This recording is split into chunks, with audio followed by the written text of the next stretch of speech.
Hi welcome to എൻട്രിയ. എൻ്റെ പേര് Rijin and നമ്മുടെ കൂടെ ഇവിടെ ശില്പ മിസ് ഉണ്ട്. ഹായ്. നമ്മൾ ഇന്നത്തെ സെഷനിൽ നോക്കാൻ പോകുന്നത് എസ് എസ് സിയുടെ വളരെ ഇമ്പോർട്ടൻ്റ് ആയിട്ടുള്ള ഒരു വരായിരിക്കുന്ന എക്സാമിനെ കുറിച്ചാണ് നോക്കാൻ പോകുന്നത്. നിങ്ങൾക്കറിയാം ഈ വർഷത്തെ എസ് എസ് സിയുടെ ജി ഡിയുടെ എക്സാം സ്റ്റാർട്ട് ചെയ്തപ്പോൾ തന്നെ നമ്മുടെ ഈ വർഷത്തെ എസ് എസ് സിയുടെ എക്സാംസിന് ഒരു സീസൺ സ്റ്റാർട്ട് ചെയ്തു. ഇനി ജി ഡി എക്സാമിലേക്ക് വരുമ്പോൾ അത് എല്ലാവരും എഴുതാറില്ല, പക്ഷെ എല്ലാവരും എഴുതുന്ന ആദ്യത്തെ ഏറ്റവും ഇമ്പോർട്ടൻ്റ് ആയിട്ടുള്ള ഒരു എക്സാമാണ് എസ് എസ് സി CHSL എന്ന് പറയുന്നത്, combined higher secondary level examination എന്ന് പറയുന്നത്. അപ്പോൾ ആ ഒരു എക്സാമിന് വേണ്ടി പ്രിപ്പയർ ചെയ്യുമ്പോൾ തന്നെ നിങ്ങൾക്കുള്ള ഒരു അഡ്വാൻറ്റേജ് എന്താണെന്ന് പറഞ്ഞു കഴിഞ്ഞാൽ, ഇനി ഈ വർഷം നടക്കാതിരിക്കുന്ന ബാക്കിയുള്ള എസ് എസ് സിയുടെ എക്സാംസ് ആയ എസ് എസ് സിയുടെ NTSഉം അതുപോലെ തന്നെ ജി ഡിയും പിന്നെ ഏകദേശം അതേ സിലബസ് വരുന്ന ഒരുപാട് എക്സാംസ് ഇൻക്ലൂഡിങ് നമ്മുടെ റെയിൽവേയുടെ തന്നെ എക്സാംസ് ഒക്കെ തന്നെ ഒരുപാട് എക്സാംസ് ആണ് ഈ വർഷം നടക്കാതിരിക്കുന്നത്. സോ ഒരു പ്രിപ്പറേഷൻ വഴി നമുക്ക് ഒരുപാട് എക്സാംസിന് ഒരുമിച്ച് പ്രിപ്പയർ ചെയ്യാനുള്ള ചാൻസ് കൂടിയാണ് നമുക്ക് കിട്ടുന്നത്. സോ നമുക്ക് ഇന്നത്തെ ഈ ഒരു സെഷനിൽ എസ് എസ് സി CHSLന്റെ അകത്ത് എന്തൊക്കെയാണ് വരുന്നത് ഇമ്പോർട്ടൻ്റ് ആയിട്ടുള്ള എന്നുള്ള കാര്യങ്ങളൊക്കെ വളരെ ഡീറ്റെയിൽ ആയിട്ട് തന്നെ ഒന്ന് മനസ്സിലാക്കും. അപ്പോൾ ആദ്യം തന്നെ നമുക്ക് എക്സാമിന്റെ ഒരു ഷെഡ്യൂളിൽ നിന്ന് സ്റ്റാർട്ട് ചെയ്യാം. മിസ്, എങ്ങനെയാണ് അതിന്റെ ഷെഡ്യൂൾസ് വരുന്നത് ഈ വർഷത്തെ എക്സാമിന്റെ? ഓക്കെ, ഷെഡ്യൂള് പറയുന്നതിന് മുമ്പ് സാറ് പറഞ്ഞ പോയിന്റ് വളരെ ക്ലിയർ ആണ്. ഒരുപാട് എക്സാമിനേഷൻസ് ആണ് വരുന്നത്. നമ്മുടെ CGLന്റെ എക്സാമിൽ നിന്ന് സ്റ്റാർട്ട് ചെയ്തിട്ട് ഇഷ്ടം പോലെ SSC എക്സാംസിന്റെ ഡീറ്റെയിൽസ് ഒക്കെ നമ്മുടെ കാലണ്ടറിൽ വന്നിട്ടുണ്ട്. അപ്പോൾ CHSL എക്സാമിനേഷൻ ആണ് നമ്മൾ ഇന്ന് ഡിസ്കസ് ചെയ്യുന്നത് അല്ലേ. അപ്പോൾ CHSL എക്സാമിനേഷൻ എന്ന് പറയുന്നത് 12th കഴിഞ്ഞ ഏതൊരാൾക്കും എഴുതാൻ പറ്റുന്ന ഒരു എക്സാമിനേഷൻ ആണ്. സോ എക്സാം ഷെഡ്യൂൾ ചെയ്തിരിക്കുന്നത് ജൂൺ ടു ജൂലൈയിലാണ്. സോ അപ്പം ഇഷ്ടം പോലെ സമയമുണ്ടല്ലോ സാർ നമുക്ക് പ്രിപ്പയർ ചെയ്യുന്നതിന് വേണ്ടിയിട്ട് അല്ലേ. ഇതിൻ്റെ നോട്ടിഫിക്കേഷൻ വരുന്നത് ഏപ്രിലാണ്. സോ ഒരു ഓൾമോസ്റ്റ് 1 month ആയിരിക്കും ആപ്ലിക്കേഷൻ വിൻഡോ ഓപ്പൺ ആയിട്ടുണ്ടാവുക. സോ അതിനുശേഷം ജൂൺ ടു ജൂലൈ ആയിരിക്കും ഈ എക്സാമിനേഷൻ നടക്കാനായിട്ട് പോകുന്നത്. ഓക്കെ, ഇനി നമുക്ക് ഈ ഒരു പ്രിപ്പറേഷൻ ടൈമിനെ കുറിച്ച്, നമ്മൾ ഏത് എക്സാമിനെ കുറിച്ച് പറയുമ്പോഴും ഡെഫിനറ്റ്ലി നമുക്ക് അതിന് മുമ്പ് ഒരു ടൈം വേണം ആ ഒരു എക്സാമിനെ കുറിച്ച് മനസ്സിലാക്കാനും അതുപോലെ തന്നെ പ്രിപ്പയർ ചെയ്യാനും. അപ്പോൾ പ്രിപ്പറേഷൻ ടൈമിനെ കുറിച്ച് പറയുമ്പോൾ ഇപ്പം മിസ് പറഞ്ഞ പോലെ എക്സാമിന്റെ കലണ്ടർ അനുസരിച്ച് നമുക്ക് വന്നിരിക്കുന്ന ആ ഒരു എക്സാമിന്റെ ഡേറ്റ്സ് എന്ന് പറയുന്ന എക്സാക്ട് ഡേറ്റ് വന്നില്ലെങ്കിൽ പോലും മന്ത് പറഞ്ഞിട്ടുണ്ട് ജൂൺ ജൂലൈ എന്നാണ്. ഈവൻ നമുക്ക് ജൂൺ ആദ്യമേ തന്നെ സ്റ്റാർട്ട് ചെയ്യാമെന്ന് തന്നെ ഒന്ന് വിചാരിക്കുകയാണെങ്കിൽ പോലും നമുക്ക് എക്സാക്ട്ലി ഒരു 3 മാസം ഏറ്റവും മിനിമം കിട്ടുന്നുണ്ട്. ഫോർ എക്സാമ്പിൾ നമ്മുടെ മാർച്ച് ഏപ്രിൽ മെയ് മൊത്തം നമുക്ക് കിട്ടുന്നുണ്ട് എന്ന് പറഞ്ഞാൽ ഓൾമോസ്റ്റ് ഒരു 90 days നമുക്ക് എന്തായാലും കിട്ടും. ഇനി എക്സാം നമ്മുടെ ജൂലൈയിലാണ് സ്റ്റാർട്ട് ചെയ്യുന്നതെങ്കിൽ ഈവൻ നമ്മുടെ ജൂണിന്റെ ഒരു പകുതി കഴിഞ്ഞിട്ടാണ് സ്റ്റാർട്ട് ചെയ്യുന്നതെങ്കിൽ പോലും നമുക്ക് ഓൾമോസ്റ്റ് അവിടെ ഒരു 120 days നമുക്ക് ഈ ഒരു എക്സാമിന്റെ പ്രിപ്പറേഷന് വേണ്ടി നല്ല രീതിയിൽ കിട്ടുന്നുണ്ട്. സോ ഈ ഒരു 3 months നമ്മൾ നല്ലപോലെ ഒന്ന് ഡെഡിക്കേറ്റ് ചെയ്താൽ തന്നെ നമുക്ക് അത്യാവശ്യം നല്ലപോലെ പ്രിപ്പയർ ചെയ്യാൻ പറ്റാൻ, ബാക്കി എക്സ്ട്രാ കിട്ടുന്ന പിന്നുള്ള സമയം നമുക്ക് നല്ലപോലെ അതിനെ റിവൈസ് ചെയ്യാനും മുന്നോട്ട് കൊണ്ടുപോകാനും ഒരുപാട് അത് ഹെൽപ്പ് ചെയ്യും. നോർമലി 90 days എന്ന് പറയുമ്പോൾ തന്നെ നന്നായിട്ട് ഒരു ബിഗിനർ ലെവലിൽ ഉള്ള ആൾക്ക് തന്നെ നന്നായിട്ട് പ്രിപ്പയർ ചെയ്യാൻ പറ്റുന്ന ഒരു സമയം കിട്ടും അല്ലേ. അതെ, വെരി കറക്റ്റ്. അപ്പോൾ നമ്മുടെ ഇവിടെ CHSL എക്സാം വഴി നടത്തുന്ന ആ നോട്ടിഫിക്കേഷനിൽ വരുന്ന കൂടുതലായിട്ടും 3 types ഓഫ് പോസ്റ്റുകളാണ് വരുന്നത്. അപ്പോൾ ഈ പോസ്റ്റുകളുടെയൊക്കെ സാലറി പേ സ്കെയിൽ ഇതാ നിങ്ങൾക്ക് ഇവിടെ സ്ക്രീനിൽ കാണാം. സോ അപ് ടു 25,000 നിന്ന് വരുന്ന ടൈപ്പ് ഓഫ് ജോലികളാണ് പെർ മന്ത് നിങ്ങൾക്ക് കിട്ടുന്ന സാലറിയാണ്. അപ്പോൾ സാർ ഇതിൻ്റെ ഏറ്റവും വലിയ ഒരു അഡ്വാൻറ്റേജ് എന്താണെന്ന് വെച്ചാൽ 12th കഴിഞ്ഞ ഒരാൾക്ക് ജസ്റ്റ് ഒരു +2 കാരനോ +2 കാരിക്കോ കിട്ടുന്ന സാലറിയാണിത്. അപ്പോൾ ഇത് നിങ്ങൾക്ക് ആലോചിച്ച് നോക്കാം, നിങ്ങൾക്കൊന്ന് ചുമ്മാ ഒന്ന് കാൽക്കുലേറ്റ് ചെയ്യാം. ഇത്രയും നാളുടെ ഇടയ്ക്ക് നിങ്ങൾക്ക് എത്ര വട്ടം എഴുതാൻ പറ്റുമായിരുന്നു എന്ന് ചുമ്മാ ഒന്ന് എണ്ണി നോക്കിക്കേ. നിങ്ങൾക്ക് നിങ്ങളുടെ കയ്യിൽ എണ്ണി നോക്കാവുന്നതേ എത്ര വട്ടമാണ് ഓപ്പോസിറ്റ് മിസ്സായെന്നുള്ളത്. അതെ അതെ, സത്യം. നമ്മുടെ കേരളത്തിൽ അധികം ആൾക്കാർ അറിയില്ല SSC എക്സാംസിനെ പറ്റിയിട്ട് അല്ലേ. സോ അപ്പോൾ പ്രധാനമായിട്ടും 3 പോസ്റ്റുകളാണ് വരുന്നത്. ഒന്ന് LDC JSA, പിന്നെ ഡേറ്റ എൻട്രി ഓപ്പറേറ്റർ. അത് തന്നെ 2 രീതിയിൽ 2 പേ ലെവലിൽ 2 ഗ്രേഡ്സിലായിട്ടാണ് വരുന്നത്. അപ്പോൾ ഇതെല്ലാം തന്നെ ഏകദേശം ഡേറ്റ എൻട്രി റിലേറ്റഡ് ആയിട്ടുള്ള ജോലികളാണ്. അപ്പോൾ അതിനെ പറ്റിയിട്ടുള്ള ഡീറ്റെയിൽസ് സാർ ഒന്ന് പറയാമോ പോസ്റ്റിനെ പറ്റി? ജോബ് റോളിലേക്ക് വരുമ്പോൾ ലൈക്ക് നമുക്ക് ഈ ഒരു ജോലി കിട്ടിക്കഴിഞ്ഞാൽ നമ്മൾ എന്താ ചെയ്യാനുള്ളത് എന്നുള്ളത്. ഇപ്പം മാം പറഞ്ഞ പോലെ നമുക്ക് മെയിൻലി ഇവിടെ നമുക്ക് 2 പോസ്റ്റാണ് വരുന്നത്. അപ്പോൾ അതിൽ ഒരു പോസ്റ്റാണ് നമ്മുടെ ലോവർ ഡിവിഷണൽ ക്ലർക്ക് LDC എന്ന് പറയുന്നത്. അതുപോലെ തന്നെ നമുക്ക് അവിടെ ജൂനിയർ സെക്രട്ടറിയൽ അസിസ്റ്റന്റ് എന്ന് പറഞ്ഞൊരു പോസ്റ്റ് JSA എന്ന് പറയുന്ന പോസ്റ്റ് കൂടി ഉണ്ട്. ഇനി ഇത് കിട്ടിക്കഴിഞ്ഞാൽ നമ്മൾ എന്ത് ജോലിയായിരിക്കും ചെയ്യേണ്ടി വരുന്നത് എന്നുള്ളത് നമുക്ക് ജസ്റ്റ് നോക്കാം. അപ്പോൾ നമുക്ക് ഇതിൻ്റെ അകത്ത് വരുന്ന ജോബ് റോൾ എന്ന് പറയുന്നത്, ഒന്ന് നമുക്ക് അവിടെ നിങ്ങൾ ക്ലിയർലി അത് വായിച്ചു നോക്കാനും പറ്റും. ഈ 2 കാറ്റഗറിയിലും നിങ്ങൾക്ക് ഇൻക്ലൂഡ് ചെയ്യുന്ന ജോബ്സ് എന്ന് പറയുന്നത്, ജോബ് റോൾ എന്ന് പറയുന്നത് carrying out various office work. നിങ്ങൾക്കറിയാം മെയിൻലി ക്ലർക്ക് എന്ന് പറയുമ്പോൾ തന്നെ ഓഫീസിലെ വർക്കുകൾ ഹാൻഡിൽ ചെയ്യുക എന്നുള്ളതാണ് അവിടെ മെയിൻ ജോബ് എന്ന് പറയുന്നത്. എസ്പെഷ്യലി എന്ത് ചെയ്യുക, മെയിൻറ്റെയിൻ ചെയ്യുക, ഓർഗനൈസ് ചെയ്യുക, ഫയൽസിനെ ഓർഗനൈസ് ചെയ്യുക, അങ്ങനെയുള്ള കാര്യങ്ങളൊക്കെ തന്നെയാണ് വരുന്ന. ഡാറ്റ അതുപോലെ ഫയൽസ് ഡോക്യുമെന്റ്സ് എല്ലാം തന്നെ സിസ്റ്റമാറ്റിക് മാനറിൽ ഓർഗനൈസ് ചെയ്യുക എന്നുള്ളതാണ് വരുന്നത്. അതുപോലെ നമ്മുടെ LDC ആ ഒരു പോസ്റ്റിലേക്ക് വരുമ്പോൾ നിങ്ങൾക്കറിയാം നമ്മുടെ ഏതൊരു ഓർഗനൈസേഷൻ ആയാലും ഏത് ഓർഗനൈസേഷൻ ആയാലും അതിൻ്റെ ഒരു സ്മൂത്ത് ഫംഗ്ഷനും അതുപോലെ തന്നെ അതിൻ്റെ അഡ്മിനിസ്ട്രേറ്റീവ് കാര്യങ്ങൾ കറക്റ്റായിട്ട് നടക്കുന്നുവെങ്കിൽ ഡെഫിനറ്റ്ലി ആ ഒരു ഡോക്യുമെന്റ്സും അത് കറക്റ്റായിട്ട് മാനേജ് ചെയ്താൽ മാത്രമേ പറ്റുള്ളൂ. ഈ ഒരു ജോബ്സ് ഒക്കെയാണ്, ഒരു ജോബ് റോളാണ് നമ്മുടെ ഈ ഒരു പോസ്റ്റിലേക്ക് വരുന്നത്. സോ കംപ്ലീറ്റ്ലി ക്ലറിക്കൽ ആയിട്ടുള്ള ജോലികളാണ് സർ, ഡെസ്ക് ജോബുകളാണ് കൂടുതലായിട്ടും വരുന്നത് അല്ലേ? ക്ലറിക്കൽ ജോബ്സ് ആണ് നമുക്ക് ഇവിടെ വരുന്നത്. ഓക്കെ, സോ അപ്പോൾ ഇനി വരുന്നത് നമ്മുടെ ഡേറ്റ എൻട്രി ഓപ്പറേറ്ററിന്റെ ജോബ് പ്രൊഫൈലാണ്. സോ അതും വീണ്ടും ഏകദേശം സെയിം പ്രൊഫൈൽ തന്നെയാണല്ലേ സർ? ഇതും ഡേറ്റ എൻട്രി എന്ന് പറയുമ്പോൾ തന്നെ നമുക്ക് അറിയാലോ. സോ ബേസിക്കലി നിങ്ങളുടെ ടൈപ്പിംഗ് ഉപയോഗിച്ചിട്ടുള്ള ടൈപ്പ് ഓഫ് ആ ഒരു ഫംഗ്ഷനാലിറ്റി തന്നെയാണ് ഈ ജോബിൽ ഒരു റിക്വയർമെന്റ് ആയിട്ട് വരുന്നത്. അതുകൊണ്ട് തന്നെയാണല്ലേ നമ്മുടെ ടൈപ്പിംഗ് ടെസ്റ്റും സ്കിൽ ടെസ്റ്റ് അതുകൊണ്ടാണ് ഇതിൽ ഏറ്റവും ഇമ്പോർട്ടന്റ് ആയിട്ട് വരുന്നത്. നമുക്ക് ഉറപ്പായിട്ടും ഡാറ്റ എൻട്രി ചെയ്യണമെങ്കിൽ കമ്പ്യൂട്ടറിന്റെ നല്ലൊരു നോളജ് ഉണ്ടായിരിക്കണം. ആ നോളജ് എന്ന് പറയുമ്പോൾ തന്നെ ഇവിടെ വരുന്നത് ആ ഒരു ടൈപ്പിംഗ് തന്നെയാണ് ഇവിടെ ഇമ്പോർട്ടന്റ് ആയിട്ട് വരുന്നത്. സർ പിന്നെ പല സ്റ്റുഡൻസും ചോദിക്കാറുണ്ട് ഈ ടൈപ്പിംഗ് എങ്ങനെ റെഡി ആക്കുന്നു. ഇഷ്ടം പോലെ സോഫ്റ്റ്വെയർസും ഒക്കെ ഇപ്പോൾ അവൈലബിൾ ആണ്, ഫ്രീ ആയിട്ട് നമ്മുടെ സ്പീഡ് മെഷർ ചെയ്യുന്നതും ഒക്കെ അവൈലബിൾ ആയിട്ട് വരുന്നുണ്ട് ഇപ്പോൾ. പിന്നെ ഇതിന്റെ കരിയർ ഗ്രോത്ത് ആണ്. കരിയർ ഗ്രോത്ത് നമുക്കിപ്പം നമ്മളെ ഒരു ജോലിയിലേക്ക് കയറുമ്പോൾ നമ്മൾ ജസ്റ്റ് ആ ഒരു ജോബിന് കയറിയും സാലറി മാത്രമല്ല നമ്മുടെ ഫ്യൂച്ചറോടെ നമ്മൾ ആലോചിക്കില്ല. ഈ ഒരു പോസ്റ്റിൽ കയറി കഴിഞ്ഞാൽ നമുക്ക് എത്രത്തോളം ഫ്യൂച്ചറിൽ നമുക്ക് അത് എങ്ങനെ ആയിരിക്കും പോകുന്നത് എന്നുള്ളതും. സോ അതിലേക്ക് വരുവാണെങ്കിലും നമ്മുടെ രണ്ട് ആ ജോബ് റോളിനും എങ്ങനെയാണ് ഫ്യൂച്ചറിലുള്ള പ്രൊമോഷൻ എന്നുള്ളതാണ് അവിടെ കൊടുത്തിട്ട് കാണാൻ പറ്റും. ഒരു LDC ആണെങ്കിൽ അവർക്ക് മുമ്പിലോട്ട് പോകുമ്പോഴത്തേക്ക് എങ്ങനെ പ്രൊമോഷൻ വരുന്നത് കഴിഞ്ഞാൽ അപ്പർ ഡിവിഷൻ ക്ലർക്ക്, അതുപോലെ ഡിവിഷണൽ ക്ലർക്ക്, അതുപോലെ സെക്ഷൻ ഓഫീസർ വരെ എത്താനുള്ള ഒരു എന്താ പറയുക ഓപ്പർച്യൂണിറ്റി ആണ് നിങ്ങൾക്ക് അവിടെ LDC ഈ ഒരു പോസ്റ്റ് വഴി കിട്ടുന്നത്. നല്ലൊരു ഗ്രോത്ത് ഗ്രോത്ത് ഓപ്പർച്യൂണിറ്റി ആണ് ആക്ച്വലി നമുക്ക് കിട്ടുന്നത് ഈ ഒരു പോസ്റ്റ് വഴി എന്നുള്ളത് ഇമ്പോർട്ടന്റ് ആണ്. അതുപോലെ ഡാറ്റ എൻട്രി ഓപ്പറേറ്ററിലേക്ക് വരുമ്പോൾ നിങ്ങൾക്ക് അവിടെ ഒരു സിസ്റ്റം അനലിസ്റ്റ് വരെ ആവാൻ, like grade A, B, C എന്ന് പറഞ്ഞിട്ട് ആ ഒരു രീതിയിലാണ് അതിന്റെ ഗ്രോത്ത് വരുന്നത്. സോ അവിടെ നിങ്ങൾക്ക് ആ ഒരു സിസ്റ്റം അനലിസ്റ്റ് വരെ ആകാനുള്ള ഒരു ഓപ്പർച്യൂണിറ്റി ആണ് ആ ഒരു പോസ്റ്റിൽ നിങ്ങൾക്ക് അവിടെ മെയിൻലി കിട്ടുന്നത്. ഇതെല്ലാം തന്നെ നമ്മുടെ സെൻട്രൽ ഗവൺമെന്റ് ജോലി ആയതുകൊണ്ട് ശമ്പളം മാത്രമല്ല അതിന്റെ അലവൻസസും ഇഷ്ടം പോലെ അവൈലബിൾ ആയിട്ട് വരുന്നുണ്ട് അല്ലെ? ഓക്കെ, അപ്പോൾ ഇനി നമുക്ക് എങ്ങനെ ഈ ജോലിയിലേക്ക് കയറി പറ്റാം എന്നുള്ളതിന്റെ ഏറ്റവും പ്രധാനപ്പെട്ട കാര്യം നമ്മുടെ എക്സാം പാറ്റേൺ തന്നെയാണ്. സോ പണ്ടൊക്കെ സാറിന് ഓർമ്മയുണ്ടോ CHSL എക്സാം ഒക്കെ 3-4 ടിയറിലൊക്കെ നടന്നുകൊണ്ടിരുന്നു. ഇപ്പം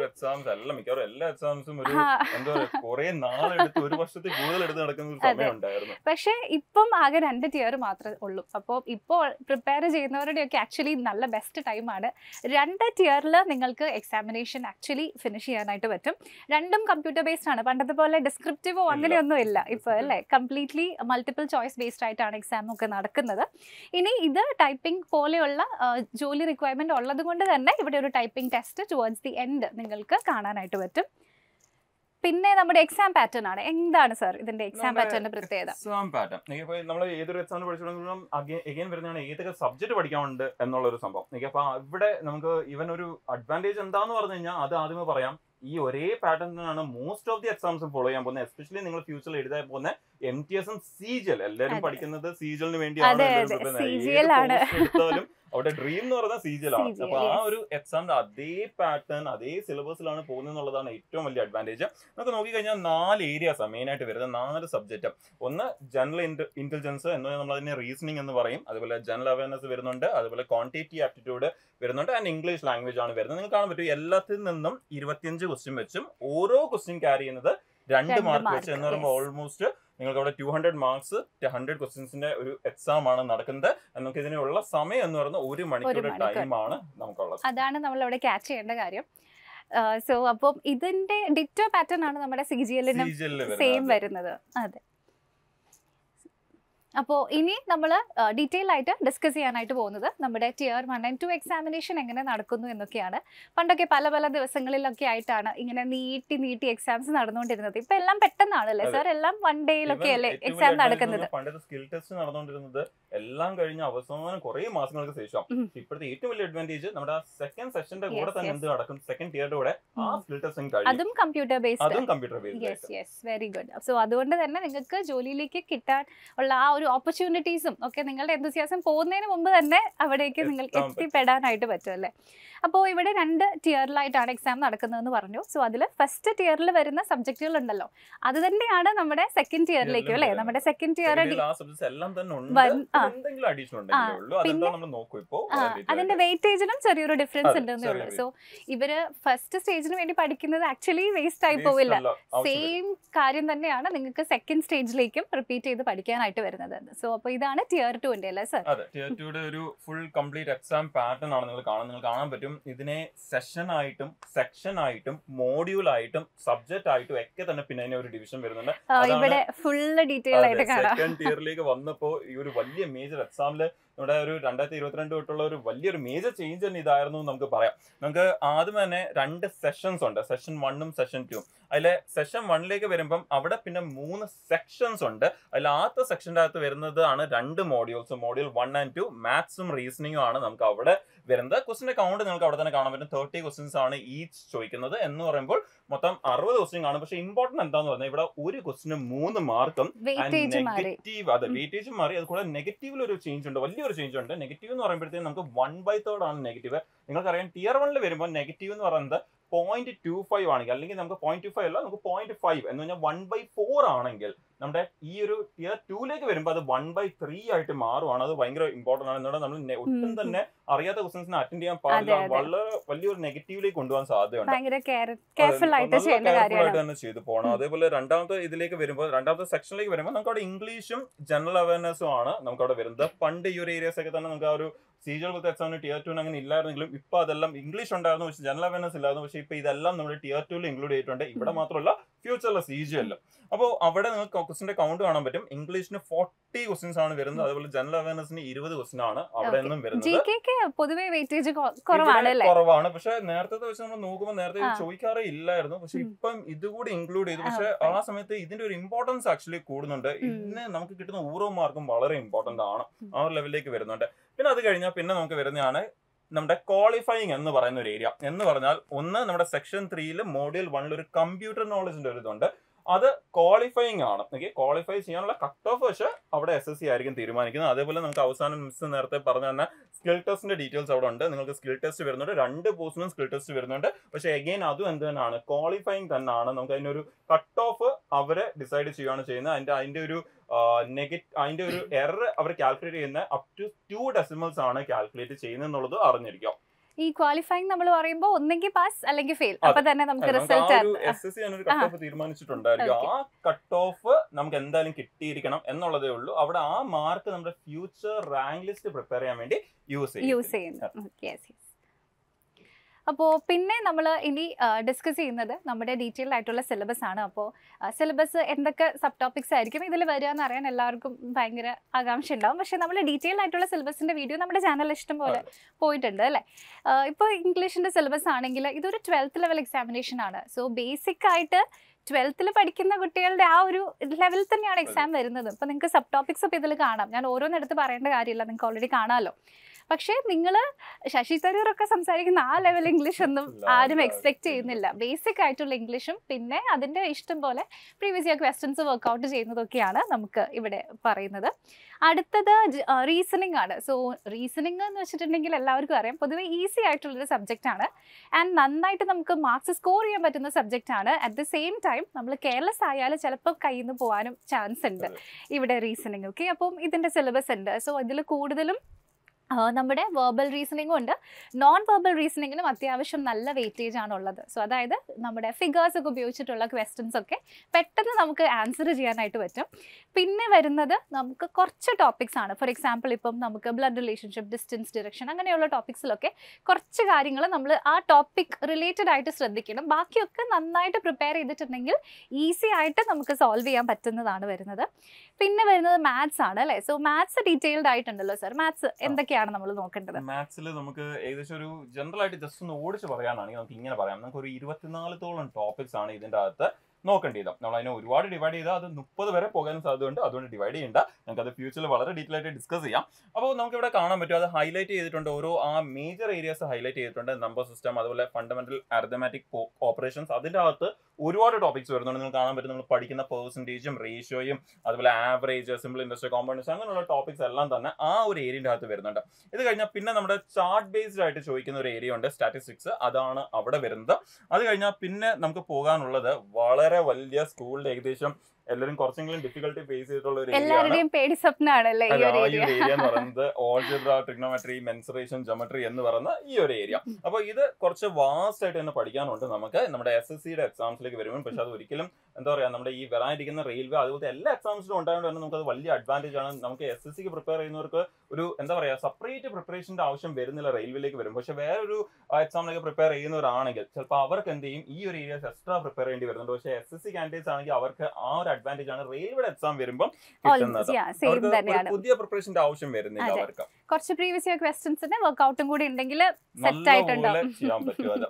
ആൻഡ് നമ്മുടെ അടുത്ത വരുന്ന ഏരിയ ആണ് ജനറൽ അവയർനെസ്. ജനറൽ അവയർനെസ് നേരത്തെ പറഞ്ഞ പോലെ തന്നെ വളരെ വാസ്റ്റ് ആയിട്ടുള്ള ഒരു ഏരിയ ആണ്. നമുക്കവിടെ ക്വസ്റ്റിന്റെ കൗണ്ട് സംടൈംസ് കുറവാണെങ്കിൽ പോലും actually at the same time may be പലപ്പോഴും നമ്മുടെ റാങ്ക് ഡിസൈഡ് ചെയ്യുന്ന ഒരു ഏരിയ കൂടിയാണ് ഇതെന്ന് പറയേണ്ടി വരും. ബിക്കോസ് നേരത്തെ പറഞ്ഞ പോലെ തന്നെ ഒരുപാട് പേര് കറക്കി കുത്താൻ നോക്കുന്ന ഒരു ഏരിയ ആണ് ഇത്. പക്ഷെ ഇവിടെ കറക്കി കുത്തിയ 1/3 മാർക്ക് പോകും. നിങ്ങൾക്കറിയാം ചെറിയൊരു ഡെസിമലിലാണ് ചിലപ്പം പലരുടെയും പോസ്റ്റ് മാറുന്നത്. CBI ഒക്കെ സ്വപ്നം കണ്ടിരിക്കുന്നവർ പലപ്പോഴും ഇൻകം ടാക്സിലേക്കൊക്കെ വരുന്നതൊക്കെ ഈ ഒരു റീസൺ കൊണ്ടാക്കും. നമുക്ക് ഇവിടെ വലിയ കുഴപ്പമില്ല. പക്ഷെ ഇതേ സെയിം ടൈം നിങ്ങൾ CGL ചെയ്യുമ്പോഴാണ് പ്രശ്നം. ബിക്കോസ് ഇവിടെ നമുക്ക് 2 പോസ്റ്റേ ഉള്ളൂ. പക്ഷേ CBI പോലത്തെ നമ്മുടെ അതേപോലത്തെ ഒരുപാട് വലിയ വലിയ പോസ്റ്റ് വരുന്ന സ്ഥലത്ത് ഇത് ചെയ്യുവാണെങ്കിൽ അത് വലിയൊരു നെഗറ്റീവ് ആയിരിക്കും. അപ്പം ആ ഒരു പ്രിപ്പറേഷൻ നിങ്ങൾ ഫ്യൂച്ചറിൽ CGL എഴുതാൻ പോകുന്നത്, സോ അത് മൈൻഡ് വെച്ചുകൊണ്ട് തന്നെ നിങ്ങൾ എന്ത് ചെയ്യുക, ഈ CHS പ്രിപ്പയർ ചെയ്യുമ്പോൾ തന്നെ ഇത് ആ രീതിയിൽ തന്നെ പ്രിപ്പയർ ചെയ്ത് പോകാൻ നോക്കുക. ഒരിക്കലും നെഗറ്റീവ് വരാത്ത രീതിയിൽ നിങ്ങൾ ഇതിനെ പ്രിപ്പയർ ചെയ്യണം എന്നുള്ളതാണ്, എക്സാമിൽ അറ്റൻഡ് ചെയ്യണം എന്നുള്ളതാണ് വളരെ ഇമ്പോർട്ടൻ്റ് ആയിട്ട് വരുന്ന കാര്യം. നമുക്ക് ഇവിടെ പഠിക്കാനാണെങ്കിൽ ഒരുപാട് ടോപ്പിക്സ് ഉണ്ട്. ഹിസ്റ്ററി ഉണ്ട്, ഫിസിക്സ്, കെമിസ്ട്രി, ബയോളജി ഉണ്ട്, പൊളിറ്റി ഉണ്ട്. അങ്ങനെ ഒരു വാസ്റ്റ് ഏരിയ ആണ് പഠിക്കാനുള്ളത്. അപ്പോൾ ഇതിനു വേണ്ടി ഒരു സെപ്പറേറ്റ് ടൈം വെച്ച് ഡെയിലി ചെയ്തു പോവുക എന്നുള്ളത് ഇമ്പോർട്ടൻ്റ് ആണ്. ഇനി നമുക്ക് ഇതിന്റെ ഒരു പ്രിപ്പറേഷനെ കുറിച്ച് വളരെ ഡീറ്റെയിൽ ആയിട്ടൊന്ന് മനസ്സിലാക്കാം. ബിക്കോസ് നിങ്ങൾ എല്ലാവരും എക്സാമിന് എങ്ങനെയാണ് ടൈം മാനേജ് ചെയ്യേണ്ടത് എന്നുള്ളത്.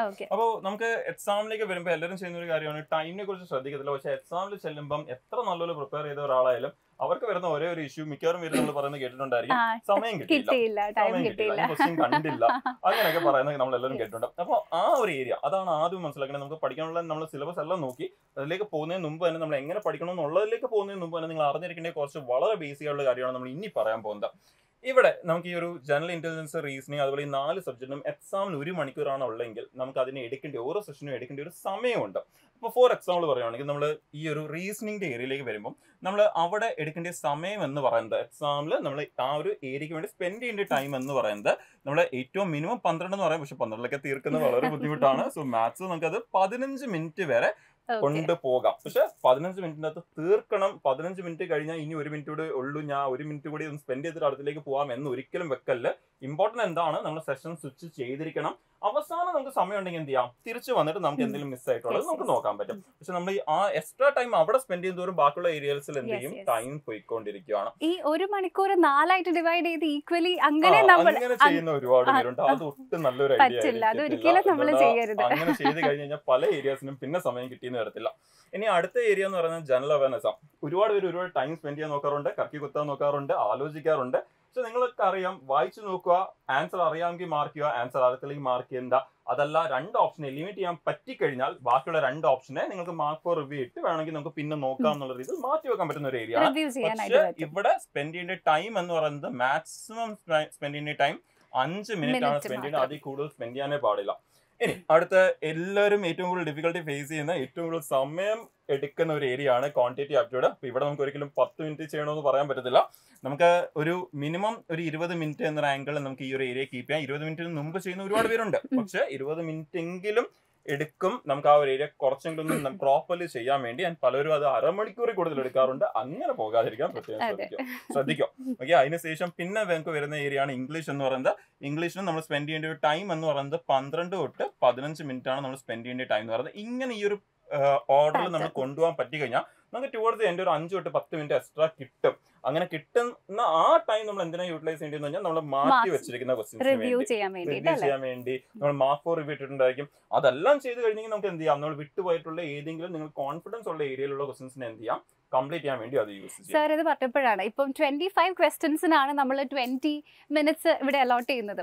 അപ്പം നിങ്ങളൊന്ന് ആലോചിച്ച് നോക്കിക്കോ, ഒരു ക്വസ്റ്റ്യൻ ആക്ച്വലി നമുക്ക് സോൾവ് ചെയ്യാൻ 1 മിനിറ്റ് പോലും നമ്മൾ ആക്ച്വലി എടുക്കുന്നില്ല.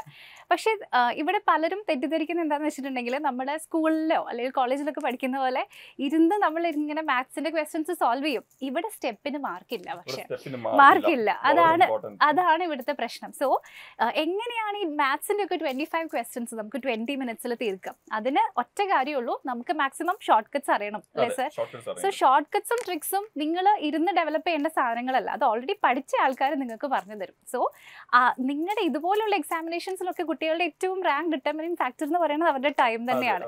അപ്പോൾ അങ്ങനെ മാക്സിമം ഷോർട്ട് കട്ട്സും ഉപയോഗിച്ചുകൊണ്ട് നിങ്ങളെ ഏറ്റവും ബെസ്റ്റ് ആയിട്ട് തന്നിരിക്കുന്ന ടൈമിൻ്റെ ഉള്ളിൽ മാക്സിമം ക്വസ്റ്റ്യൻസ് സോൾവ് ചെയ്യാൻ പറ്റുന്ന ക്ലാസ്സസ് ഒക്കെ നമ്മുടെ ആപ്പിൽ അവൈലബിൾ ആണ്. സോ അതാണ് ഞാൻ എപ്പോഴും എല്ലാവരോടും പറയാറുള്ളത്, ഒരു നല്ല ഗൈഡൻസ് ഉപയോഗിച്ചുകൊണ്ട് തന്നെ നിങ്ങളുടെ പ്രിപ്പറേഷൻ നിങ്ങൾ സ്റ്റാർട്ട് ചെയ്യുക. എങ്കിൽ മാത്രമാണ് ഏതിന് നിങ്ങൾക്ക് കൂടുതൽ ടൈം കൊടുക്കണം, ഏതൊക്കെ നിങ്ങളുടെ ടൈം കൊടുത്തിട്ടും കാര്യമില്ല എന്നൊക്കെ മനസ്സിലാവുള്ളൂ. നമ്മളെല്ലാം സ്വന്തം പഠിച്ചുകൊണ്ടിരുന്നാൽ നമുക്ക് ചെയ്യാൻ പറ്റും അല്ലേ സാർ? പക്ഷെ നമ്മുടെ ടൈം അങ്ങ് പോകും, പറ്റില്ല. അതെ, വീട്ടിലിരുന്ന് നമുക്ക് സോൾവ് ചെയ്യാം, എക്സാമിനേഷന് ചെയ്യാൻ അത്ര ഈസി ആയിരിക്കില്ല. സോ ഇതിന് വേണ്ടിയിട്ടുള്ള ക്ലാസ്സസും ഒക്കെ നമ്മുടെ എൻട്രി ആപ്പിൽ അവൈലബിൾ ആണ്. സോ നിങ്ങൾ ആപ്പ് ഫ്രീ ആയിട്ട് അവൈലബിൾ ആണ് പ്ലേ സ്റ്റോറിൽ അല്ലേ സാർ? സോ ജസ്റ്റ് SSCയുടെ സെക്ഷനിലേക്കൊക്കെ ഒന്ന് നാവിഗേറ്റ് ചെയ്ത് നോക്കുക, അപ്പോൾ തന്നെ കോഴ്സിന്റെ കാര്യങ്ങളും ഒക്കെ നിങ്ങൾക്ക് അറിയാൻ പറ്റും. സോ ഇനി നമ്മൾ ഇതിന്റെ കുറച്ചുകൂടി ഒരു പ്രിപ്പറേഷൻ ഡീറ്റെയിൽഡ് ആയിട്ടൊരു പ്ലാനിലേക്ക് എല്ലാവരും വെയിറ്റ് ചെയ്യുന്നത് അതിനു വേണ്ടി ആയിരിക്കും. അതെങ്ങനെ പ്രിപ്പയർ ചെയ്ത് തുടങ്ങണം എന്നുള്ളത് നിങ്ങൾക്ക് ഇപ്പം സിലബസ് അറിയാം, ക്വസ്റ്റ്യൻസ് എത്ര വരുന്നതെന്ന് അറിയാം, ടൈം മാനേജ്മെന്റ് അറിയാം. ഇനിയാണ് നമ്മുടെ ആ ഒരു പ്രിപ്പറേഷനിലേക്ക് വരുന്നത് എങ്ങനെ വരാനിരിക്കുന്ന ആ 3 മാസം ആൻഡ് അപ് ടു 4 മാസം നമുക്ക് യൂസ് ചെയ്യാം എന്നുള്ളതാണ്. സോ നമുക്ക് നമ്മുടെ ഈ ഒരു പ്രിപ്പറേഷൻ ഇതിനെ രണ്ടായിട്ട്, ലൈക്ക് എക്സാം 2 ഫേസിലാണ് നടക്കുന്നത് നിങ്ങൾക്ക് അറിയാം. സോ നമുക്ക് ഈ പ്രിപ്പറേഷനെ ഒരു 2 ഫേസ് ആയിട്ട് തിരിക്കാം. ആദ്യത്തെ ഒരു ഫേസ് എന്ന് പറയുന്നത് നമ്മുടെ ആദ്യത്തെ 60 ഡേയ്സ് അല്ലെങ്കിൽ 2 months എന്ന രീതിയിൽ നമുക്ക് അതിനെ ഒന്ന് ഡിവൈഡ് ചെയ്യാം. അപ്പൊ ആദ്യത്തെ ഒരു 60 ഡേയ്സ് നിങ്ങൾ ഇതിനെ എങ്ങനെ കൊണ്ടുപോകണം, ലൈക്ക് നിങ്ങൾ എസ്പെഷ്യലി നിങ്ങൾ ആദ്യമായിട്ട് പഠിച്ചു തുടങ്ങുന്നവരൊക്കെ ആണെങ്കിൽ അവർക്ക് ഏറ്റവും ഇമ്പോർട്ടന്റ് ആണ് ഇത്. അപ്പോൾ എങ്ങനെ ഈ ഒരു 2 മാസത്തിന്റെ അകത്ത് ആദ്യം നമ്മുടെ ഒരു ഐഡിയ എന്ന് പറയുന്നത് മിസ് ആദ്യം പറഞ്ഞ പോലെ തന്നെ നമുക്ക് ബേസിക്സ് ഒക്കെ ഒന്ന് ക്ലിയർ ചെയ്യാൻ പറ്റണം ആദ്യമേ. അപ്പൊ അതിന് വേണ്ടി സ്പെൻഡ് ചെയ്യേണ്ട ടൈമാണ് ആദ്യത്തെ 60 ഡേയ്സ് എന്ന് പറഞ്ഞാൽ. അറ്റ് ദ സെയിം ടൈം പല ഏരിയാസ് നിങ്ങൾക്ക് കംപ്ലീറ്റ് ചെയ്ത് റിവൈസ് ചെയ്യാനുള്ള സമയം കൂടി ഇതിന്റെ അകത്ത് കിട്ടുന്നുണ്ട്. അപ്പൊ നമുക്കതൊന്ന് ഡീറ്റെയിൽ ആയിട്ട് നോക്കാം. അപ്പൊ നേരത്തെ ഞാൻ പറഞ്ഞ കോൺസിന്റെ ഏരിയയിലേക്ക് വരുമ്പോൾ, ക്വാണ്ടിറ്റി ആപ്റ്റിറ്റ്യൂഡ് ഏരിയയിലേക്ക് വരുമ്പോൾ നമുക്ക് 24 ടോപ്പിക്സ് ആണുള്ളത്. ആ 24 ടോപ്പിക്സിന് കുറച്ചധികം ടോപ്പിക്സ് ഉണ്ട് നിങ്ങൾക്കറിയാം. അപ്പൊ ആ 24 ടോപ്പിക്സ് കംപ്ലീറ്റ് ചെയ്യാൻ കുറച്ചധികം സമയം എടുക്കും. അപ്പൊ ആ 24 ടോപ്പിക്സിന്റെ അകത്ത് നമുക്ക് ഒരു 20 ടോപ്പിക്ക് അരിത്മെറ്റിക്കും ബാക്കിയുള്ള ഒരു 4 ടോപ്പിക്കാണ് അഡ്വാൻസ് മാത്സ് എന്ന് പറയുന്നത്. അപ്പോൾ ആ ഒരു അഡ്വാൻസ് മാത്സ് നേരത്തെ പറഞ്ഞ പോലെ തന്നെ ഓൾജിബ്ര, ട്രിഗണോമെട്രി, മെൻസുറേഷൻ ജോമെട്രി പെട്ടെന്ന് ഒരു 4 ദിവസം തീർക്കാൻ പറ്റത്തില്ല ഒരിക്കലും. നമുക്ക് നല്ല സമയം വേണം. സോ നമുക്ക് നിങ്ങൾ കാണാൻ പറ്റും, നിങ്ങൾ ബെറ്റർ ആണെങ്കിൽ നിങ്ങൾക്ക് നിങ്ങളുടെ രീതിയിലേക്ക് ഈ ടൈമിനെ ഡെഫിനറ്റ്ലി അറേഞ്ച് ചെയ്യാൻ പറ്റും. ഇപ്പൊ നമ്മളിവിടെ ഒരു ജനറൽ ആയിട്ടുള്ള ഒരു പ്ലാൻ ഓരോരുത്തർക്കും ഡിഫറെന്റ് ആണ്. നിങ്ങൾക്ക് ഒരു ഐഡിയ കിട്ടാൻ വേണ്ടിയുള്ള പ്ലാൻ ആണ്. നിങ്ങൾ ഇതിൽ കറക്റ്റ് ഇതേപോലെ സ്റ്റിക്ക് ടു ചെയ്യണം എന്നൊന്നുമില്ല. നിങ്ങളുടെ പൊട്ടൻഷ്യൽ അനുസരിച്ചിട്ട് നിങ്ങൾക്ക് ഡെഫിനറ്റ്ലി ഇത് കസ്റ്റമൈസ് ചെയ്യാൻ പറ്റുന്ന ഒരു പ്ലാൻ ആണ്. അപ്പോൾ നമ്മുടെ ആ ഒരു കോൺസിന്റെ ഏരിയയിലേക്ക് വരുമ്പോൾ നിങ്ങൾക്ക് കാണാൻ പറ്റും ഒരു 3 മണിക്കൂറാണ് ഡെയിലി നിങ്ങൾ മാറ്റി വെക്കേണ്ടത്. 3 മണിക്കൂർ മാറ്റി വെക്കുമ്പോൾ നിങ്ങൾ ചെയ്യേണ്ടതെന്ന് പറഞ്ഞാൽ ആദ്യത്തെ 40 ഡേയ്സ് നിങ്ങൾ ഫോക്കസ് ചെയ്യേണ്ടത് നിങ്ങളുടെ ബേസിക് ആയിട്ടുള്ള അരിത്മെറ്റിക് ഏരിയാസ് 20 ടോപ്പിക്ക് നല്ലപോലെ തീർക്കുക എന്നുള്ളതാണ് നിങ്ങൾ ഫോക്കസ് ചെയ്യേണ്ടത്. എസ്പെഷ്യലി അതിൻ്റെ അകത്ത് നിങ്ങൾ മേജർ ഫോക്കസ് കൊടുക്കേണ്ടത് നിങ്ങളുടെ കാൽക്കുലേഷനും മിസ് നേരത്തെ പറഞ്ഞ പോലെ ഏറ്റവും കൂടുതൽ റഫ് വർക്ക് കുറയ്ക്കുക എന്നുള്ളതും എഴുതി സമയം കളയുക എന്നുള്ളതും അതൊക്കെയാണ് നിങ്ങൾ മേജർ ആയിട്ട് ഫോക്കസ് ചെയ്യേണ്ടത്. അത് കഴിഞ്ഞാൽ പിന്നുള്ള ഒരു 20 ദിവസം നിങ്ങൾക്ക് എന്ത് ചെയ്യാം, അഡ്വാൻസ് മാത്സിന്റെ ഏരിയയിലേക്ക് മാറ്റി വെക്കാം. അങ്ങനെ നിങ്ങൾ ഒരു 60 ഡേയ്സ് നിങ്ങൾക്ക് എന്ത് ചെയ്യാം, ഈ 24 ടോപ്പിക്കിനെ നല്ലപോലെ പ്രിപ്പയർ ചെയ്യാൻ വേണ്ടി മാറ്റി വെക്കാൻ പറ്റും. പിന്നെ മിസ് റീസണിലേക്ക് വരുമ്പോൾ മിസ്സിന് അറിയാം 12 ടോപ്പിക്സ് ഉള്ളത്. അവിടെ ചിലവർക്ക് 2 മണിക്കൂർ ഡെയിലി പ്രിപ്പറേഷൻ വേണ്ടി വരുമായിരിക്കും, ചിലപ്പോൾ 2.5-3 മണിക്കൂർ വരെ വേണ്ടി വരുമായിരിക്കും. പക്ഷേ ചിലർക്ക് ചിലപ്പോൾ അത്രയും വേണ്ടി വരില്ല. അപ്പൊ അതിനനുസരിച്ച് നേരത്തെ മിസ് പറഞ്ഞ പോലെ നിങ്ങൾക്ക് എന്ത് ചെയ്യാം, നിങ്ങളുടെ ആ ഒരു ഷെഡ്യൂളിനെ കസ്റ്റമൈസ് ചെയ്യാം. നിങ്ങൾക്ക് നിങ്ങളുടെ ഇഷ്ടമുള്ള രീതിയിലേക്ക് അതിനെ മാറ്റാൻ പറ്റും. പിന്നെ റീസണിംഗ് ഒക്കെ നമ്മൾ പ്രിപ്പയർ അത്യാവശ്യം ചെയ്ത് കഴിയുമ്പോൾ തന്നെ നമുക്ക് ഈ റോങ് ഓപ്ഷൻസിനെ പെട്ടെന്ന് എലിമിനേറ്റ് ചെയ്യാൻ പറ്റും. അത് ഇച്ചിരി പ്രാക്ടീസ് ചെയ്ത് കഴിയുമ്പോൾ ആരെങ്കിലും ഗൈഡ് ചെയ്ത് കഴിഞ്ഞാൽ കുറച്ചുകൂടി ബെറ്റർ ആയിട്ട് നമുക്ക് അത് ചെയ്യാൻ പറ്റും.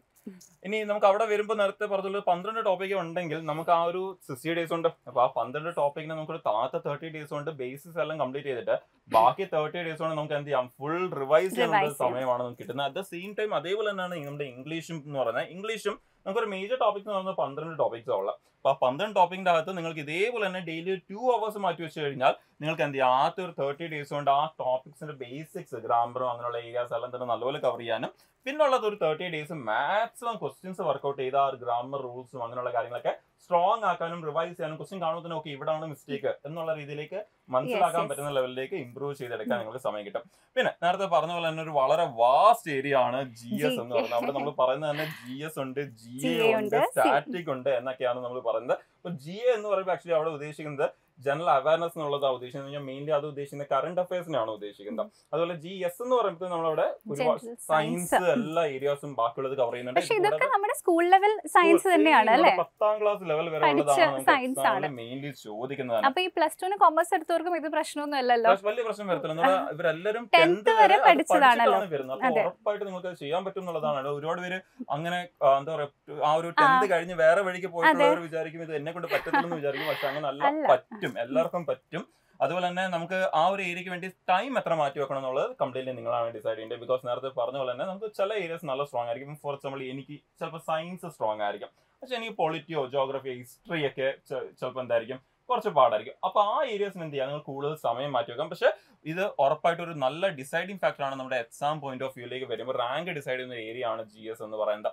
പിന്നെ നമുക്ക് അതിന് പ്രിപ്പറേഷന് വേണ്ടി സമയം എങ്ങനെ മാറ്റി വെക്കാന്ന് പറഞ്ഞാൽ നമുക്ക് ഓരോ സബ്ജക്റ്റിനും ഒരു 6 days വെച്ച് കൊടുക്കുകയാണെങ്കിൽ നമുക്ക് ഓരോ സബ്ജക്റ്റിനും നമുക്ക് ഒരു 6 days വെച്ച് കൊടുക്കുകയാണെങ്കിൽ നമുക്ക് ഏകദേശം 10 സബ്ജക്റ്റ് ആണ് നമ്മൾ മൊത്തം ഒന്ന് ഡീറ്റെയിൽ ആയിട്ട് നോക്കിക്കഴിഞ്ഞാൽ വരുന്നത്. അത് നല്ലപോലെ കംപ്ലീറ്റ് ചെയ്യാനുള്ള അത്യാവശ്യം ഒരു സമയം നമുക്ക് കിട്ടും. അതിനുശേഷം പിന്നെ എന്ത് ചെയ്താൽ അത് റിവൈസ് ചെയ്തുകൊണ്ടേ ഇരുന്നാൽ മതി. ബിക്കോസ് GS ഒക്കെ ഓർത്ത് വെക്കണമെങ്കിൽ ഒരു കണ്ടിന്യൂസ് കൺസിസ്റ്റന്റ് റിവിഷൻ നമുക്ക് വളരെ ഇമ്പോർട്ടന്റ് ആണ്. ക്വസ്റ്റ്യൻസ് വർക്ക്ഔട്ട് വളരെ ഇമ്പോർട്ടന്റ് ആണ്. സോ ഇങ്ങനെ നിങ്ങൾക്ക് എന്ത് ചെയ്യാം, ഈ ഒരു 60 days കൊണ്ട് നല്ല രീതിയിൽ ഒരു ഡെയിലി ഒരു 10 മണിക്കൂർ വെച്ച് മാറ്റി വെച്ച് കഴിഞ്ഞാൽ ഓൾമോസ്റ്റ് നിങ്ങൾ ആ ഒരു 600 hours മാറ്റി വെക്കുവാണ് ഇതിന്റെ പ്രിപ്പറേഷന് വേണ്ടി. അപ്പൊ നമുക്ക് ചെറിയ സ്റ്റെപ്പ് ആണ് ഡെയിലി ചെയ്തു പോകേണ്ടത്. പക്ഷെ അത് ലോങ് ടേമിൽ നോക്കുമ്പോൾ നല്ലൊരു സമയമായിരിക്കും നമ്മൾ അതിന് വേണ്ടി കൊടുക്കുന്നതും. നല്ലപോലെ നിങ്ങൾക്ക് പ്രിപ്പയർ ചെയ്യാനുള്ള സമയം ഉണ്ട് എന്നുള്ളത് നിങ്ങൾ ആദ്യം മനസ്സിലാക്കുക. പലരും വിചാരിക്കും ഈ സമയമില്ല, ഇനി 4 ദിവസം ഉള്ളൂ. പലരും നോട്ടിഫിക്കേഷൻ വന്നിട്ട് പ്രിപ്പയർ ചെയ്യാൻ വേണ്ടി ഉണ്ട്. അത് അങ്ങനെ ചെയ്യേണ്ടി വരല്ല. അതുകൊണ്ടാണ് നേരത്തെ തന്നെ ഇത് നിങ്ങൾ വരെ എത്തിക്കുന്നത് എന്നുള്ളത് ഇമ്പോർട്ടന്റ് ആണ്.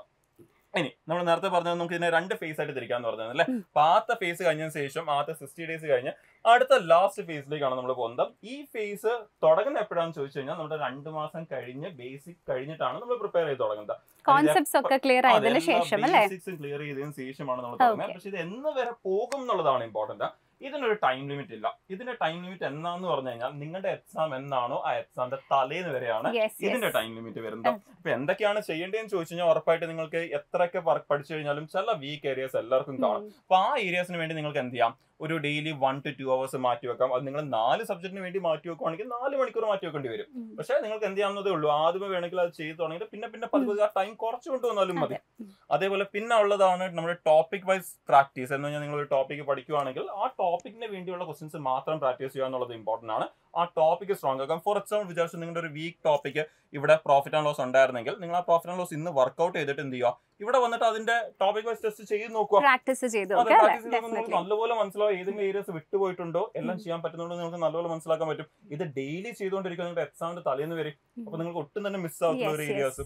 പിന്നെ അതിനുശേഷം നമ്മുടെ ഓരോ സെക്ഷൻസും സ്ട്രോങ് ആക്കുക എന്നുള്ളത് ഇമ്പോർട്ടന്റ് ആണ്. അതുകൊണ്ട് തന്നെയാണ് നമ്മൾ സെക്ഷണൽ ടെസ്റ്റ് ചെയ്യുന്നത്.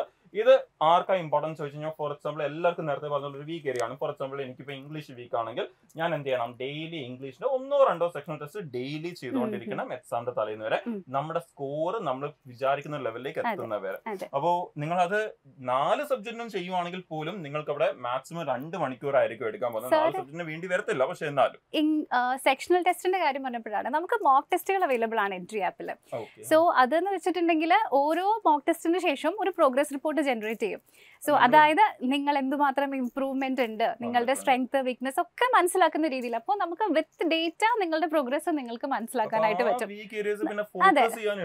അവർക്ക് ട്രാക്ക് ചെയ്യാനും വളരെ എളുപ്പമായിരിക്കും അന്നേരം. ആൻഡ് ഡെഫിനറ്റ്ലി നിങ്ങൾക്ക് അറിയാം, മിസ് ഇപ്പം പറഞ്ഞ പോലെ തന്നെ ഏറ്റവും ഇമ്പോർട്ടന്റ് എന്ത് തന്നെയാണ്, ഫുൾ മോക്ക് ടെസ്റ്റ് ആണ് ഏറ്റവും ഇമ്പോർട്ടന്റ്. അത് നിങ്ങൾ എത്ര ചെയ്യുന്നു എന്നുള്ളതാണ് ഇമ്പോർട്ടന്റ്. നിങ്ങൾക്ക് എന്ത് ചെയ്യാം, 2 മാസം കഴിയുമ്പോൾ ഫസ്റ്റ് ഒരു മോക്ക് വെച്ച് സ്റ്റാർട്ട് ചെയ്തിട്ട് എന്ത് ചെയ്യാം, വിത്ത് ടൈം ആ മോക്ക് 2, 3 എന്നുള്ള രീതിയിലേക്ക് ഇമ്പ്രൂവ് ചെയ്യാം. ആൻഡ് വൺസ് നിങ്ങൾ ഈ ഏരിയാസ് മൊത്തം നല്ല സ്ട്രോങ് ആണ്, നിങ്ങൾക്ക് ഇതിന്റെ ഒന്നും ഒരു ആവശ്യവും ഇല്ല എന്നുള്ള ലെവലിലേക്ക് നിങ്ങൾ എത്തുന്ന ഒരു പോയിന്റ് എത്തും. അങ്ങനെ എത്തിക്കഴിഞ്ഞാൽ നിങ്ങൾ എന്ത് ചെയ്താൽ മാത്രം മതി, ഫുൾ മോക്ക് മാത്രം ചെയ്താൽ 4 മോക്ക് എന്നുള്ള ടാർഗറ്റ് വെക്കുക. പക്ഷെ മോക്ക് ചെയ്താൽ മാത്രം പോരാ, എന്തും ചെയ്യണം, റിവ്യൂ ചെയ്യണം. റിവ്യൂ വളരെ ഇമ്പോർട്ടന്റ്. ഒരുപാട് ഒരു മോക്ക് ചെയ്തിട്ട് മാർക്ക് നോക്കി കുഴപ്പമില്ല, എനിക്ക് അത്യാവശ്യം മാർക്ക് ഉണ്ട്, ഞാൻ ഹാൻഡിൽ ചെയ്തോളൂ എന്ന് പറഞ്ഞ് വിടും. ചിലപ്പോൾ ആ പോയേക്കുന്ന 10 or 12 മാർക്ക് എവിടെ പോയെന്നുള്ളത് നമ്മൾ നോക്കുക എന്നുള്ളത് വളരെ ഇമ്പോർട്ടന്റ് ആണ്. മിസ് നേരത്തെ പറഞ്ഞ പോലെ തന്നെ അത് ട്രാക്ക് ചെയ്ത് കൊണ്ടുപോവുക എന്നുള്ളത് വളരെ ഇമ്പോർട്ടന്റ് ആണ്. ആൻഡ് ഫൈനലി നേരത്തെ പറഞ്ഞ പോലെ തന്നെ GSന്റെ ഏരിയയ്ക്ക് വേണ്ടി നിങ്ങൾ എന്തായാലും ആ ഒരു സമയം മാറ്റി വെച്ചേ പറ്റത്തുള്ളൂ. 1 മണിക്കൂറെങ്കിലും നിങ്ങൾ പഠിച്ച് നിങ്ങൾ ചെയ്ത് വെച്ചേക്കുന്ന ഷോർട്ട് നോട്ട്സ് പ്രാക്ടീസ് ചെയ്യുക എന്നുള്ളത്, ഷോർട്ട് നോട്ട്സ് വായിച്ചുകൊണ്ടേ ഇരിക്കുക എന്നുള്ളത് ഇമ്പോർട്ടൻ്റ്. ബിക്കോസ് ആ ഫാക്ട്സ് നമ്മൾ മറന്നു പോകും, കുറച്ച് കഴിയുമ്പോൾ ആ ഫാക്ട്സ് മറന്നു. അപ്പോൾ അത് ഓർത്ത് വെക്കണമെങ്കിൽ നമ്മൾ കണ്ടിന്യൂസ്ലി വായിച്ച് റിവൈസ് ചെയ്തുകൊണ്ടിരുന്നാൽ മാത്രമേ നമുക്ക് അത് ചെയ്യാൻ പറ്റത്തുള്ളൂ. അപ്പോൾ ഇങ്ങനെ നിങ്ങളുടെ ഈ ഒരു പ്രിപ്പറേഷൻ അടുത്ത 3 മാസം തൊട്ട് 4 മാസം വരെ എക്സാമിന്റെ തലേന്ന് വരെ കൊണ്ടുപോകാൻ പറ്റി കഴിഞ്ഞാൽ നിങ്ങൾക്ക് വളരെ നല്ലൊരു സ്കോറിലേക്ക് ഉറപ്പായിട്ടും എത്താൻ പറ്റും. ഡെഫിനറ്റ്ലി അതിന് ഒരുപാട് നിങ്ങൾ ഈ പറഞ്ഞ പ്ലാൻസ് അതുപോലെ ഫോളോ ചെയ്യുകയാണെങ്കിൽ അത് നിങ്ങൾ നല്ലപോലെ ഹെൽപ്പ് ചെയ്യും നിങ്ങൾക്ക് ആ ഒരു പോയിന്റ് വരെ റീച്ച് ചെയ്യാൻ. അതുപോലെ തന്നെ ഹെൽപ്പ് എന്ന് പറയുമ്പോൾ നമുക്ക് നമ്മുടെ സൈഡിൽ നിന്ന് ഒരുപാട് ഹെൽപ്പ് നിങ്ങൾക്ക് കിട്ടുന്നതായിരിക്കും ഇവിടെ നിന്ന്. നമുക്ക് ഇവിടെ ധാരാളം ബാച്ചസ് റൺ ചെയ്യുന്നുണ്ട്.